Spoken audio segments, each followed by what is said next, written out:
TV और मैं हूं आपके साथ नंदिनी यादव। वक्त हो चुका है उत्तर प्रदेश की बड़ी खबरों का रुख कर लेते हैं खबर की ओर। 2024 में लोकसभा चुनाव को लेकर सभी राजनीतिक दल अपनी तैयारियों में लगे हुए हैं। साथ ही तमाम अभियान और कार्यक्रम के आयोजन के माध्यम से जनता को अपने पक्ष में करने के लिए लगे हुए हैं। वहीं कल बिहार की राजधानी पटना में विपक्षी एकता की मिसाल देखने को मिलेगी, जिसमें विपक्ष के तमाम नेता मिलकर 2024 के चुनाव को लेकर रणनीति बनाएंगे और मंथन करेंगे। वहीं इस आयोजन में आरएलडी अध्यक्ष जयंत चौधरी अपने व्यस्त कार्यक्रम की वजह से नहीं जाएंगे। साथ ही यूपी की बहुजन समाज पार्टी को इस बैठक से दूर रखा गया है। वहीं राजधानी लखनऊ में समाजवादी पार्टी दफ्तर पर पोस्टर देखने को मिल रहा है, जिसमें सपा के नेता पोस्टर के माध्यम से बता रहे हैं कि बीजेपी को हराने का काम जो करेगा सपा उसके साथ रहेगी। 2024 लोकसभा चुनाव को लेकर सभी राजनीतिक दलों के अंदर में चुनावी बिगुल फूंका जा चुका है। अगर बात करें तो उत्तर प्रदेश के अंदर में चाहे भारतीय जनता पार्टी हो या समाजवादी पार्टी हो या कांग्रेस हो या बहुजन समाज पार्टी समेत तमाम दल लगातार अपने अभियान के माध्यम से 2024 चुनाव में एक अपनी पार्टी को मजबूत मार्जिन तक और मजबूत स्थिति तक पहुंचाने के लिए लगातार प्रयासरत हैं। इस वक्त अगर बात की जाए तो मैं राजधानी लखनऊ के समाजवादी पार्टी के प्रदेश दफ्तर पे हूँ। आपको बता दें कि कल देश के तमाम नेता बिहार की राजधानी पटना के अंदर में एक विपक्षी दलों की एकता को दिखाते हुए एक मंच पर तमाम नेता मौजूद होंगे। बात करें तो बिहार के मुख्यमंत्री नीतीश कुमार की अगुवाई में तमाम नेताओं को, तमाम विपक्षी नेताओं को आमंत्रित किया गया है। इसमें अगर बात की जाए तो कांग्रेस पार्टी की तरफ से मल्लिकार्जुन खड़गे, वहीं अगर बात की जाए तो आम आदमी पार्टी की तरफ से अरविंद केजरीवाल, वहीं अगर बात करें तो आरएलडी चीफ जयंत चौधरी अपने बिजी शेड्यूल की वजह से कहीं ना कहीं इस बैठक में नहीं जाएंगे। साथ ही अगर सबसे पहले बात की जाए तो बंगाल की सीएम ममता बनर्जी कहीं ना कहीं इस कार्यक्रम में पहुंचेंगी। इस आयोजन और इस बैठक को लेकर कहीं ना कहीं देश भर में सुर्खियां तेज हो गई हैं। वहीं सपा दफ्तर पर कहीं ना कहीं पोस्टर वार शुरू हो गया है। ठीक सामने में अपने सहयोगी से कहूंगा कि दिखाएं कि ये प्रदेश सचिव समाजवादी पार्टी के आशुतोष सिंह की तरफ से एक पोस्टर लगाया गया है, जिसमें साफ तौर से इस बात को अंकित किया गया है, लिखा हुआ है कि भाजपा को हराने वाले दल साथ आए, अब 2024 में 80 सीट हराएं और बीजेपी हटाएं। तो कहीं ना कहीं पोस्टर के माध्यम से समाजवादी पार्टी के नेता ये इस बात पर कहते हुए नजर आ रहे हैं कि सपा बीजेपी को जो हराएगी सपा उसके साथ रहेगी। और अब देखने वाली बात ये होगी कि तमाम दलों के नेता कल जब एक मंच पर कंधे से कंधा मिलाकर बैठेंगे तो क्या 2024 को लेकर एक मजबूत गठबंधन बनेगा या नहीं, वो तो इस बैठक के बाद साफ होगा। वीडियो जर्नलिस्ट विजय के साथ मैं विभांशु, प्राइम टीवी लखनऊ। उप मुख्यमंत्री ब्रजेश पाठक गाजीपुर पहुंचे, जहां पर उन्होंने बयान देते हुए दावा किया कि 2024 के लोकसभा चुनाव में गाजीपुर में प्रचंड बहुमत से कमल खिलेगा। डिप्टी सीएम ने कहा कि प्रधानमंत्री की गरीब कल्याण योजना जन जन तक पहुंची है। डिप्टी सीएम ब्रजेश पाठक ने कहा कि गाजीपुर में कानून व्यवस्था बहुत मजबूत हुई है। मीडिया के सवालों का जवाब देते हुए उन्होंने कहा कि स्वास्थ्य सुविधाएं को लेकर हमारी सरकार पूरी तरह तैयार है। डिप्टी सीएम ने दावा किया कि अस्पतालों में सभी दवाएं मौजूद हैं और डॉक्टरों की छुट्टियां निरस्त कर दी गई हैं। तो वहीं मंच से बोलते हुए आजमगढ़ के सांसद दिनेश लाल यादव ने कहा कि जब कोई समाजवादी पार्टी का नेता कार्यकर्ता मिले तो उनसे पूछिएगा कि अयोध्या चलना है। एक बार बोल दीजिए, क्योंकि जनवरी में रामलला का दर्शन में होने वाला है। जो ये सपा बसपा वाले पूछते थे मंदिर वहीं बनाएंगे, डेट नहीं बताएंगे, उनको डेट बताते हैं, पूछेगा जाके।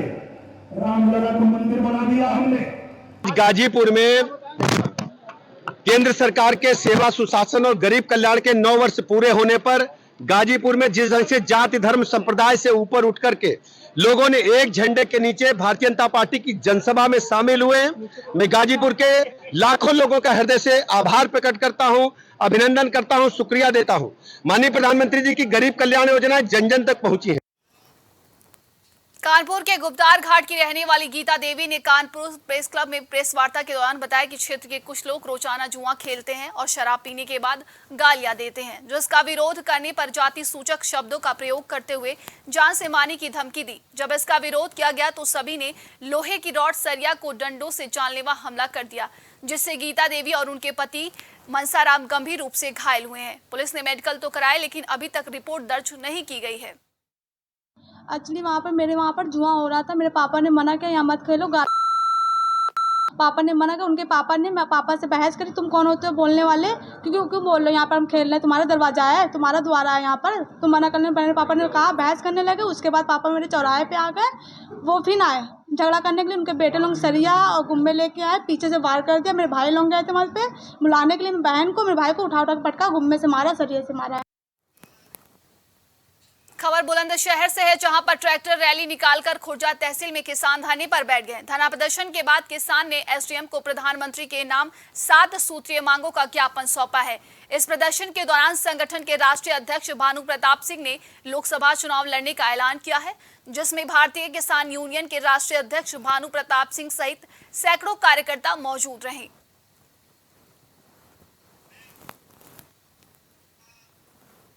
अमरोहा के जिलाधिकारी राजेश त्यागी ने खेलो इंडिया के तहत प्रदेश सरकार से मिली 30 किट अमरोहा के खिलाड़ियों में वितरित किए और उनसे खेल के क्षेत्र में आगे बढ़ने की अपील की है। जिलाधिकारी राजेश त्यागी ने बताया कि गांव माली खेड़ा के नवनिर्मित स्टेडियम में खिलाड़ियों को खेल के लिए आकर्षित बनाने के उद्देश्य से खेलो इंडिया कार्यक्रम के तहत एक कार्यक्रम आयोजित हुआ, जिसमें अमरोहा जनपद के खिलाड़ियों और उनके कोच ने हिस्सा लिया। उन्होंने कहा कि यहाँ पर हमने खेलों के लिए युवाओं में जागरूकता पैदा किया, साथ ही उनसे खेल के क्षेत्र में आगे बढ़कर प्रदेश का नाम रोशन करने की अपील की है। देखिए, ऐसा है कि खेलो इंडिया के अंतर्गत बच्चों को यहाँ मिनी स्टेडियम में किट वितरण आज किया गया है और राज्य स्तर से ही ये किट प्राप्त हुए थे, जिसको हम लोगों ने आज यहाँ बच्चों में वितरित किया और उन लोगों को प्रोत्साहित करने के लिए कहा गया है कि इसका इस्तेमाल करें और खेल में पूरा ध्यान दें, जिससे कि जनपद का नाम रोशन हो सके और वो भी एक सम्मानित स्तर प्राप्त कर सकें अपने खेल के माध्यम से हमारे खिलाड़ी। सर, कितने बच्चे होंगे? ये 30 बच्चे थे जिनको किट का वितरण किया गया। अमेठी में जन कल्याण समिति के अध्यक्ष रीता सिंह ने अपने महिला समर्थकों के साथ हाथ में लाठी डंडे लेकर पीडब्ल्यूडी विभाग पर धरना प्रदर्शन करते हुए घेराव किया। पीडब्ल्यूडी विभाग की लापरवाही के चलते गांधीनगर जामो सड़क निर्माणाधीन मार्ग अधूरे में पड़ा है। खराब सड़क की वजह से कई बार राहगीर घायल हो चुके हैं। अधूरा निर्माण के बाद अभी तक सड़क नहीं बना। अब जल्द सड़क निर्माण न होने पर बड़े स्तर पर धरना प्रदर्शन किया जाएगा। वहीं रीता सिंह ने पीडब्ल्यूडी ऑफिस के अधिकारियों को ज्ञापन दिया है। ये मामला गौरीगंज के पीडब्ल्यूडी ऑफिस का है, जहां पर धरना प्रदर्शन किया गया। हम लोग आए हुए हैं, लोक निर्माण विभाग हो चाहे ये कौन सा PMGSY का विभाग है, अधिशासी अभियंता यहाँ बैठते हैं, जनपद में रोडों को बनवाना शुरू करते हैं, आधार में पत्ता डाल के छोड़ देते हैं। इसी तरह एक गांधीनगर से जामो संपर्क मार्ग है जो रायबरेली और जगदीशपुर को जोड़ता है। इन्होंने विगत 6-7 महीने से पत्थर डाल करके वहाँ छोड़ दिया है और ज्यादा से ज्यादा 4 से 5 किलोमीटर सड़क नहीं बनी है, बाकी पूरी सड़क इन्होंने कंफर्म कर दिया है।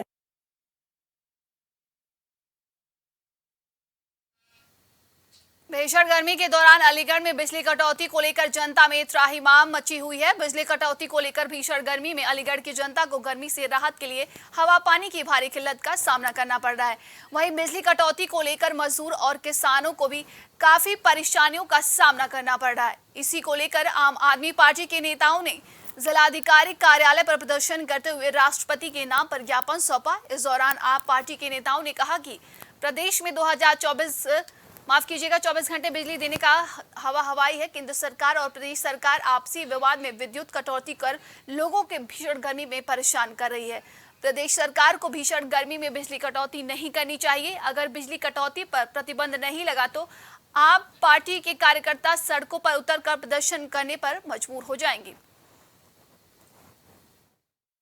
आप किस जगह क्या ज्ञापन देने आए हैं? आज हम कलेक्ट्रेट पे जो है महामहिम राष्ट्रपति जी को ज्ञापन देने आए हैं बिजली कटौती को लेकर। ये सरकार जब सत्ता में आ रही थी तो इसने कहा था कि हम 24 घंटे बिजली देंगे, लेकिन आप देख रहे हैं कि क्या हाल है।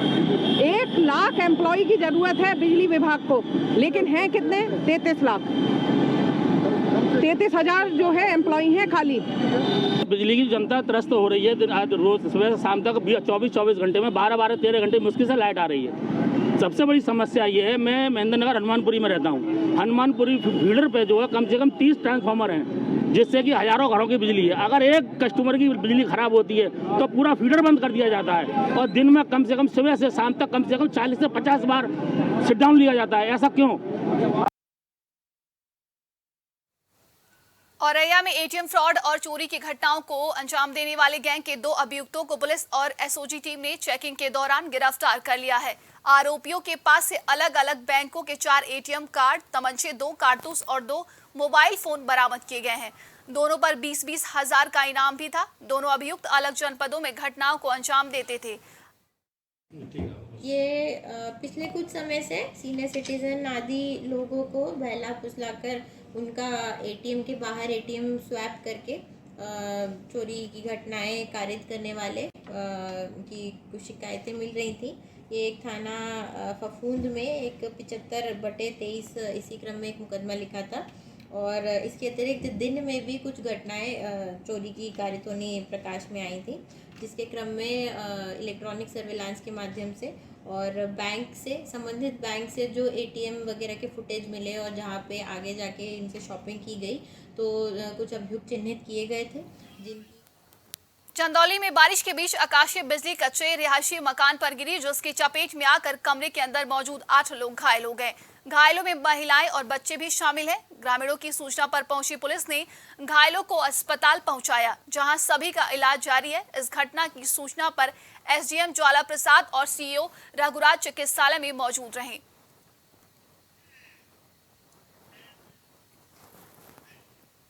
देवरिया के पोखरी की जमीन में ग्राम प्रधान अमरेंद्र यादव ने जेसीबी से खुदवाई करवाकर मनरेगा मजदूर के हक को मारा, जिसके वजह से ग्रामीण आक्रोशित हो गए और तुरंत इसकी सूचना पुलिस को दी गई। मौके पर पहुंची पुलिस जांच में जुट गई। मौके का मुआयना करते हुए पहुंचे बीडीओ राजीव गुप्ता, एपीओ शिव कुमार राव और सेक्रेटरी गौरव श्रीवास्तव ने मौके का जायजा लिया। राजीव गुप्ता ने बताया कि मैंने मौका देखा है, जो भी तथ्य सामने आएंगे उसके अनुसार उचित कार्रवाई की जाएगी। कैसी जेसीबी चलने की बात आ रही है मैम, बताइए। ये एक ग्राम सभा की खलियान की ज़मीन है, पोखरी की ज़मीन है और धोबी घाट की ज़मीन है, जो न मसुदा है। प्रधान जी ने अपने ज़बरदस्ती इन्होंने अपने हाथों से काम कराया है। जेसीबी लगाकर 5 बजे से 11 बजे तक रात तक जेसीबी ने काम किया, जिसमें पूर्व प्रधान हृदय शंकर यादव ने रोकने का काम किया कि भाई आपने एक ऐसे धोबी घाट में क्यों काम करा रहे हैं। उन्होंने कहा कि आप लोग जेसीबी क्यों रोक रहे हैं, आप लोग गुंडई कर रहे हैं। अभी ग्राम प्रधान कहाँ है? अभी ग्राम प्रधान को सुबह में रात को कोतवाल साहब ने चौकीदार साहब से बोला। चौकीदार साहब ने कहा कि 9 बजे सुबह आप लोग जेसीबी लेकर आप दोनों पक्ष आइए, वहाँ बात होगी। कितने बजे जेसीबी चला है रात में? जेसीबी साहब 5 बजे ढुकी है, 5:30 बजे। कौन चलवाया? प्रधान थे और वो थे रिंकू झिया मंटुआ। आप क्या चाहते हैं? हाँ, आप क्या चाहते हैं? भाई हम क्या करेंगे? क्या नाम है आपका? कहाँ के नाम है? शिव शंकर गोड़। कब जेसीबी चलाया था इस पे? औरतिया में चला रहा, हम लोग तो 11-12 बजे जलनी है। ग्राम प्रधान जेसीबी चलाए हैं और मनरेगा मजदूर की हक मारा गया है, कैसा महसूस हो रहा है? अभी तो अंदरूनी कागज में क्या लिखा पड़ी में है, अब इसको हम लोग बता नहीं सकते हैं कि जेसीबी से सही है कि मनरेगा से सही है। अब तो जो अधिकारी हैं वही नहीं बता पाएंगे। क्या नाम है आपका? हक रहना राम हरक साहब। प्रधान द्वारा जेसीबी से कार्य हुआ, मनरेगा की मजदूर का हक मारा गया, इस पर आप क्या कहना चाहिए? अभी तो इसकी जांच कर रहे हैं। अगर से मस्टोल इस पर निकला हुआ तो मनरेगा के मजदूरों का हक मारा जाएगा। और सचिव तो अभी मौके पर हैं, इनके द्वारा बतलाया जा रहा है कि कोई मस्टोल गाजियाबाद में बीते दिनों बर्थडे पार्टी में 5 लाख के जेवरात चोरी के शक में एक महिला की तालिबानी तरीके से निर्मम हत्या कर दी गई थी। एसओजी से लेकर सर्विलांस के माध्यम से लगातार परिवार की धरपकड़ के लिए दबिश दी जा रही है। पुलिस के मुताबिक 21 तारीख की देर रात पुलिस को सूचना मिलती है कि आरोपी हत्या करके फरार चल रहे हैं। पुलिस ने नाबालिग सहित 8 लोगों के 8 लोगों को गिरफ्तार कर लिया है। क्रॉसिंग रिपब्लिक की पुलिस को सुबह में एक सूचना मिली कि एक गली नंबर 6 इंदर कॉलोनी बागू में एक महिला की मारपीट की जा रही है। इस सूचना पर तत्काल थाना क्रॉसिंग की पुलिस वहां पर पहुंची और तो ये ज्ञात हुआ कि इस महिला की चोरी के शक में उनके परिवार के रिश्तेदारों ने ही मारपीट करके इसकी हत्या कर दी है और लोग फरार हो गए। और वहाँ पर डेड बॉडी मिली थी। पुलिस ने तत्काल बॉडी को कब्जा पुलिस में लिया, पोस्टमार्टम के लिए भेजा। साथ ही साथ वहाँ पर फील्ड यूनिट की टीम पहुँची, साक्ष्यों का संकलन किया गया और साथ ही साथ जो मृतका की बहन से तहरीर लेकर एफआईआर पंजीकृत की गई। उसके बाद एफआईआर पंजीकरण के बाद इस घटना का अनावरण करने के बाद कुल 8 लोगों को गिरफ्तार किया गया है, जिसमें एक बाल अपचारी है और 7 अन्य लोग हैं। ये सभी आपस में रिश्तेदार हैं। इसमें जो मृतका है, मृतका को चोरी के शक में जो अभियुक्तगण हैं उन्होंने पूछताछ करके मारपीट किया है। चोरी की कोई प्रमाणिक साक्ष्य इस तरह की चीज़ें नहीं मिली हैं और डंडों से और लाठी से मारपीट करके उसकी हत्या कर दी है। डंडे और जो आला कतल ये डंडे इत्यादि हैं वो पुलिस ने बरामद भी किए हैं। खून से सना हुआ मृतका का कपड़ा भी बरामद किया। उसमें एक महिला। अलीगढ़ में शराबियों को टोकने पर युवक को जमकर पीटा गया है। दरअसल युवक सड़क पर शराब पार्टी कर रहे थे। इस दौरान दबंगों ने नेपाली युवक को दौड़ा कर जमकर पीटा, जिसका लाइव वीडियो सोशल मीडिया पर तेजी से वायरल हो रहा है। घायल को अस्पताल में भर्ती कराया गया। ये घटना सिविल लाइन के जेल पुल के नीचे की बताई जा रही है।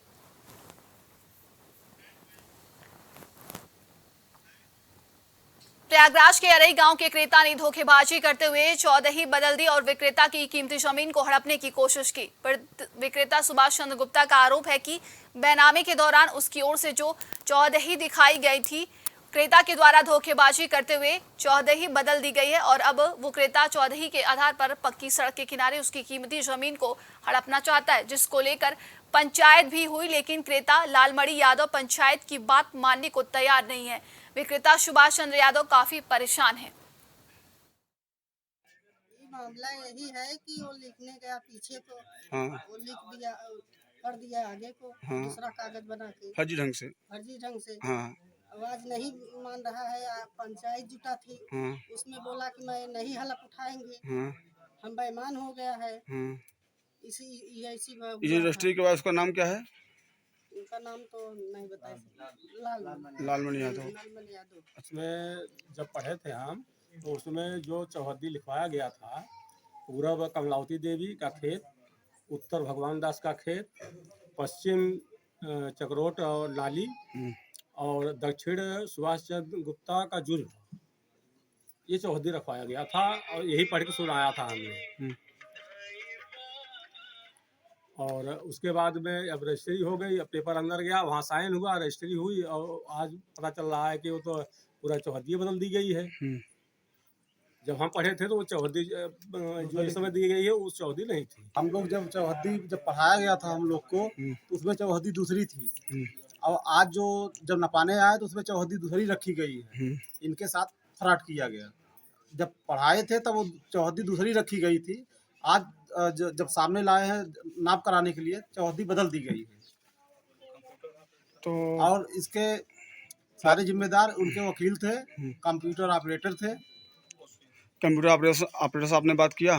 हम लोग वहाँ पे गए थे, वहीं से निकलवाए, वो कागज निकलवाए तो वो तो केवल कागज निकाल के दे दिए बस। बोले जो लिखवाए वो हम लिखे। क्या बताया उन्होंने बताया कि जो कराए, जो लिखाए वो 2 तैयार कराए, हम तैयार किए। अच्छा। हाँ, जमीन सर हम तय किया पीछे का और पैसा 1,30,000 रुपये रेट पीछे का, आगे के रेट 4 लाख रुपए हमें मिल रहा था। हम आगे नहीं बेचे, आगे घर द्वार बनवाने के लिए छोड़े थे। पीछे हम उनको दिए कि भाई पीछे लीजिए, 1,30,000 रुपये रेट से हमको पीछे दिए और फराडगिरी करके आगे जमीन हमारा लिखा लिए। जब वहाँ पढ़ा गया कागज पत्र बाहर, तो बाहर 4 जन बैठे थे, वहाँ पढ़े, हम सुने तो चौहद्दी अलग रखी गई थी। जब वहाँ अंदर गया का पेपर, वहाँ से पेपर पलट दिए गए, तो चौहद्दी बदल दिया गया। आप जमीन किसको लिखे थे? हम लिखे थे लालमणि यादव पुलिस हैं। अच्छा, तो किस डेट को लिखा गया था ये? 21 दिसंबर 2022।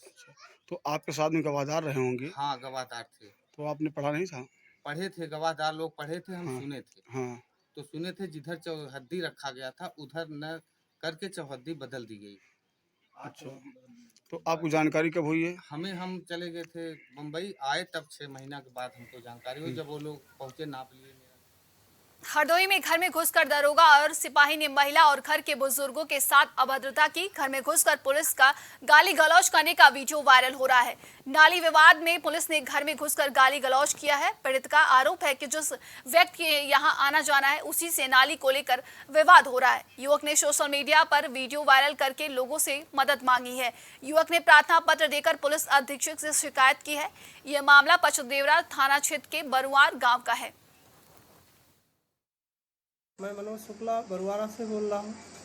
जी हाथ जोड़ के आपसे निवेदन है कि मेरी प्रार्थना को स्वीकार किया जाए कि राजीव पुत्र रामोतार रियासत, पिताजी का नाम पुत्र छोटे खां कल्लू, उसके बाद में लालू पिताजी का नाम है अली हसन। ये लोग मुझे हर दम परेशान करते हैं। नाली का विवाद है और कोई मेरा विवाद नहीं। एक कूड़ा डालकर मिट्टी डालकर नाली तोप देते हैं। आरोप हम मनोज पर लगाते हैं। पुलिस प्रशासन से मुझे सख्त इजाज़त करके हमें परेशान करवाते हैं।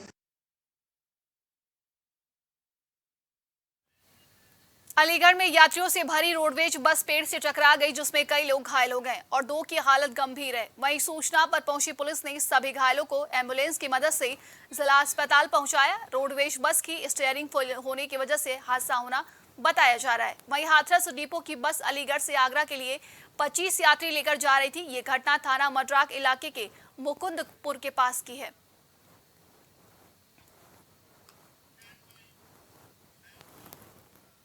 लखनऊ में कब्रों के सौदागर की लोगों के हयाती कब्रें बेच रहे हैं। सफारगंज के रहने वाले जिया अब्बास ने सालिम मेहंदी पर हयाती कब्र बेचने का आरोप लगाया है। जिया अब्बास ने कहा कि पूरे परिवार की करबला अब्बास बाग में हयाती खबरें खरीदी हैं।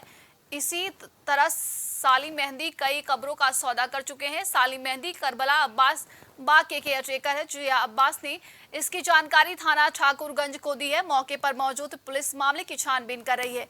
यह मामला थाना ठाकुरगंज के अंतर्गत अब्बास बाग की करबला का है।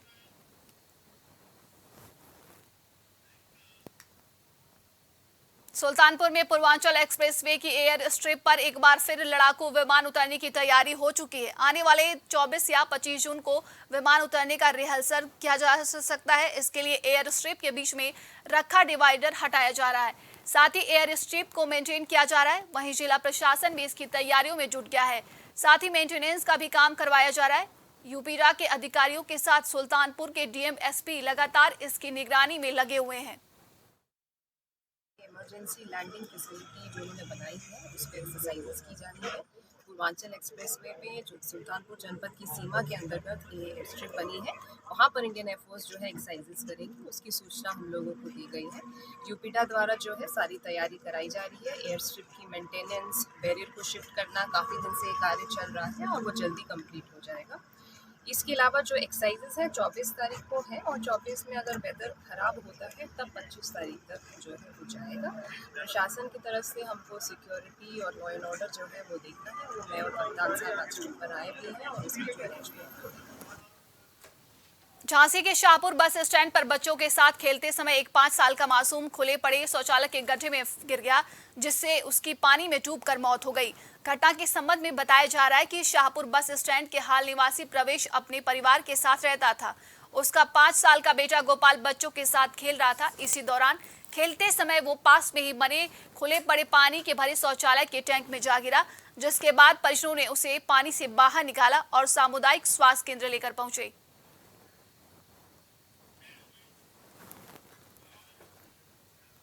हरदोई में बिगहवा के पास पुलिया से टकराकर ट्रैक्टर खाई में गिर गया, जिसके नीचे दबने से ट्रैक्टर चालक की दर्दनाक मौत हो गई। घटना की सूचना परिजनों में कोहराम मचा दिया। मौके पर पहुंची पुलिस ने ट्रैक्टर के नीचे से शव निकलवा कर पोस्टमार्टम के लिए भेज दिया है। वहीं एसएसपी पश्चिमी दुर्गेश कुमार सिंह ने बताया कि इस मामले में अन्य आवश्यक कार्रवाई जारी है।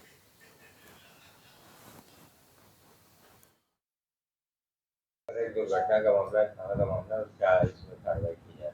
ये बेटा गोकुल थाना क्षेत्र में बिगवा के पास नहर पुलिया से टकरा के एक ट्रैक्टर चालक सहित खाई में गिर गया, जिसमें ट्रैक्टर चालक की मृत्यु हो गई है। शव का पोस्टमार्टम कराया जा रहा है, अन्य आवश्यक कार्रवाई इसमें जारी है।